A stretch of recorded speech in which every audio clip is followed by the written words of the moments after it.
приятели, това съм аз Блокшоп и днес ще ви покажа един редстоун урок, в който може да си направите калашник, в който да е нещо като капан за Dungeon Map или за вашия хом да го защитите. И да започваме. Слагате един блок и една ръчка на него. После един редстоун компаратор. Слагате го на първото. Загравате го с червен камък. Слагате още напред червен камък и разпределител. После заграждате така, да не се вида редстоун системата.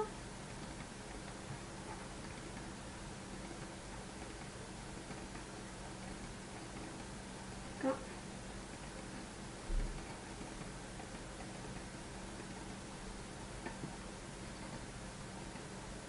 Ето, слагаме още едно купче, ето така.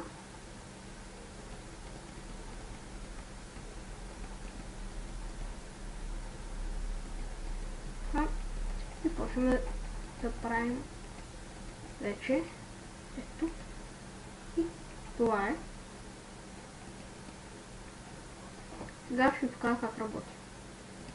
Може да му сложите стрели, примерно. Ето така.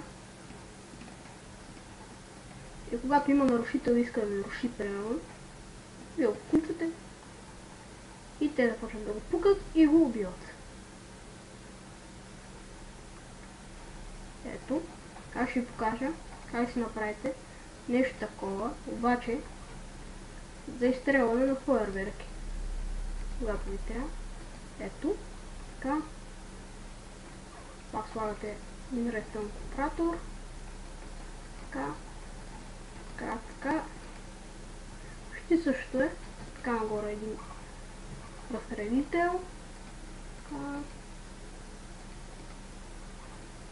И още един така. Ето. Почваме това да го заградим.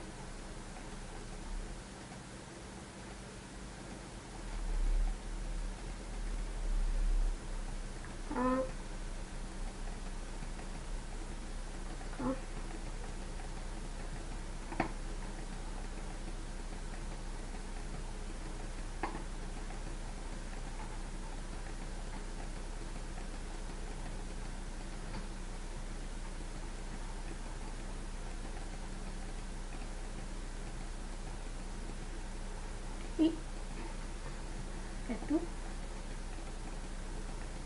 И сме готови. Да, готови сме. Сега да вземем фойерверки. Ще взема от Тумени айтъмса. Готови.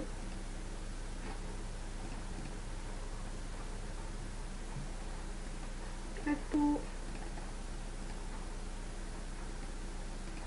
И ето. Така. Включваме го. И ето как работи. Доста лагва. Но спря. Ето, така работи. И това беше от мен. Аз бях Блокшоп и днес ви показах как да си направите много бърз калашник в Майнкрафт. Довиждане, до нови срещи!